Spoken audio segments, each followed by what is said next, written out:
Marlène et Jean-Claude sommes très heureux de te présenter une émission très spéciale afin de comprendre les faits d'actualité.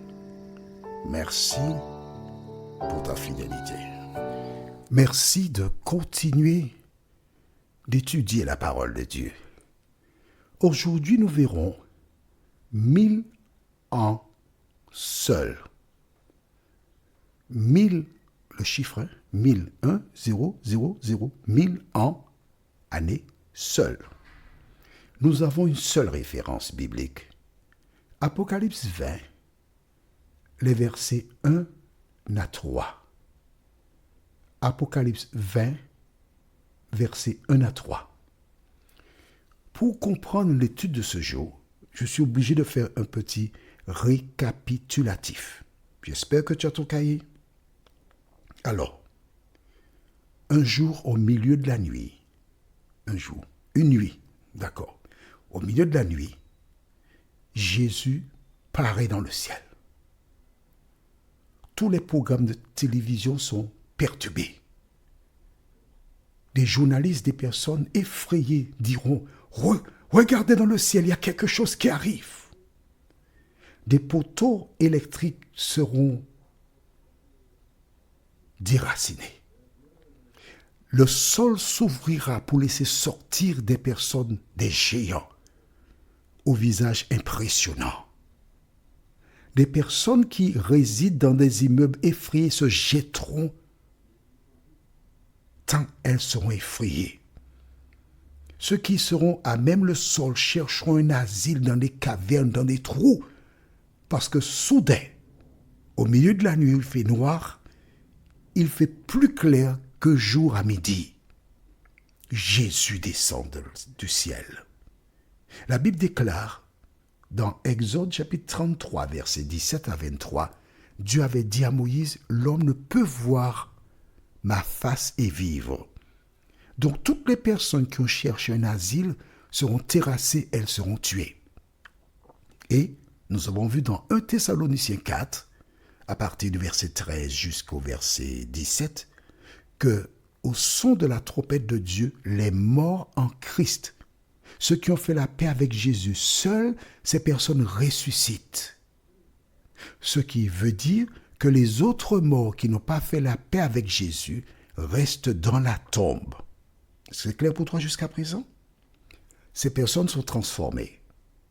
Les saints qui sont vivants, eux aussi sont transformés. Ils ont un corps immortel et incorruptible, c'est-à-dire qu'elles ne pourront plus être corrompues, ces personnes, et elles ne mourront plus jamais parce qu'elles seront maintenant éternelles. C'est bon? Qu'est-ce qui se passe ensuite? Ils seront tous ensemble enlevés sur des nuées dans les airs à la rencontre du Seigneur. Et arrivés donc à la rencontre du Seigneur dans les airs, que se passe-t-il ensuite? Nous avons vu, et je vais te citer, Jean 14, versets 1 à 3, Jésus, avant de partir, déclara à ses disciples, « Que votre cœur ne se trouble point. Croyez en Dieu et croyez aussi en moi. Il y a plusieurs demeures dans la maison de mon Père. Si cela ne l'était pas, je vous l'aurais dit. Il dit bien qu'il y a plusieurs demeures dans la maison de son Père. La maison de son Père, c'est où? C'est au ciel. Et il dit qu'il y a beaucoup de demeures dans cette maison en question. Il continue en disant, « Je vais vous préparer une place. Et lorsque je m'en serai allé, et que je vous aurai préparé cette place, je reviendrai et je vous prendrai avec moi, afin que là où je suis, vous y soyez aussi. » En clair, Jésus indique qu'il a été préparé une place dans la maison de son Père, au ciel, pour ses enfants. Et quand les places seront terminées, il descendra les récupérer. Ils monteront avec lui sur les nuées, dans les airs, à sa rencontre, et ils seront toujours avec Jésus. Est-ce que c'est clair pour toi? Je t'ai fait un petit récapitulatif, un résumé. Quand tous les saints sont partis au ciel avec Jésus. Rappelle-toi, les morts, eux, sont dans la tombe. Les autres qui n'ont pas eu le temps d'être enterrés sont à même le sol. Ils pourriront à même le sol. Parce qu'il n'y aura pas de fossoyeur là. On est d'accord? Bien. Et que se passera-t-il? Comment sera la terre? Lisons maintenant dans le livre d'Apocalypse chapitre 20, les versets 1 à 3. Tu as trouvé? Allons-y. Puis je vis un ange descendre du ciel. Il tenait à la main la clé de l'abîme et une grande chaîne. Il s'empara du dragon, le serpent ancien qui est le diable et Satan, l'enchaîna pour 1000 ans. Il le jeta dans l'abîme. Il ferma et scella l'entrée au-dessus de lui, afin qu'il n'égare plus les nations, jusqu'à ce que les 1000 ans soient passés. Après cela, il faut qu'il soit relâché pour un peu de temps. Alors je t'explique. Satan sera en prison, mais ce n'est pas la prison telle que nous la connaissons actuellement. Cellule avec des personnes qui passent à porter à manger, qui ont donc toutes les chaînes de télé, téléphone, etc. Non, non, non, non. Rappelle-toi, les saints sont partis avec Jésus, ils sont au ciel. Les personnes qui n'ont pas été sélectionnées ou qui n'ont pas fait la paix avec Jésus, elles sont mortes. La plupart sont dans les tombes ou dans les fosses communes. Et les dernières sont celles qui ont été tuées parce qu'elles ont vu Dieu revenir. Et Satan se retrouve seul sur terre. La prison de Satan, ce n'est pas une cellule. La terre sera à sa disposition pendant 1000 ans. Que se passera-t-il pendant les 1000 ans? C'est ce que nous verrons dans notre prochaine édition spéciale. Alors, si certains veulent lire la suite de Apocalypse 20, versets 3 et suivants, tu peux lire. De telle sorte que lorsque j'expliquerai, ce sera peut-être plus facile pour toi à comprendre. Mais sache que ces 1000 ans représentent quelque chose. Pourquoi 1000 ans? Pourquoi pas 500? En fait, c'est Dieu qui détient le calendrier. Écoute bien ce que je dis. C'est Dieu qui détient le calendrier.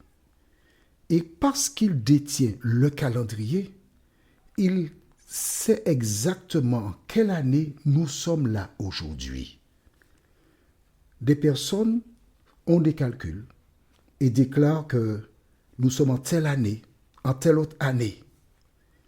Mais ces 1000 ans, ce n'est pas 1000 ans par hasard. Ces 1000 ans représentent quelque chose de profond. Pourquoi? Lorsque Dieu créa le monde, il l'a fait en 6 jours, d'accord? Et il s'est reposé le 7e jour. Ok? C'est clair pour toi?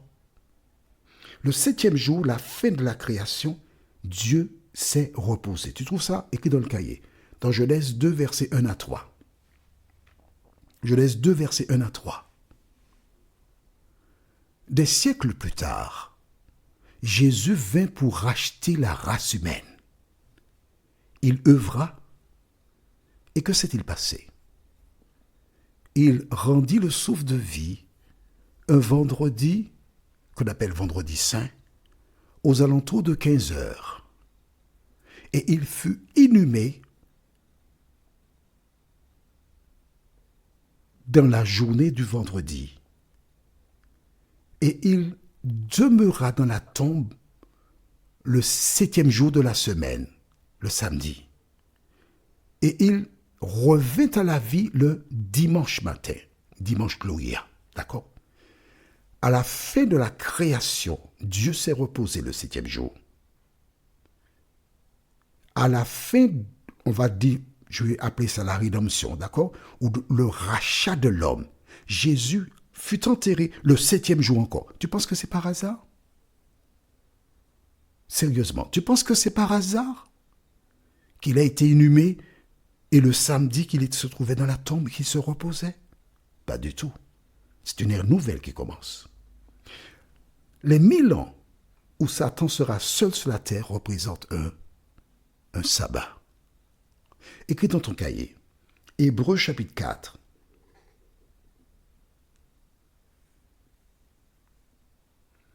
Hébreux chapitre 4. Et nous lirons les versets 8 à 10.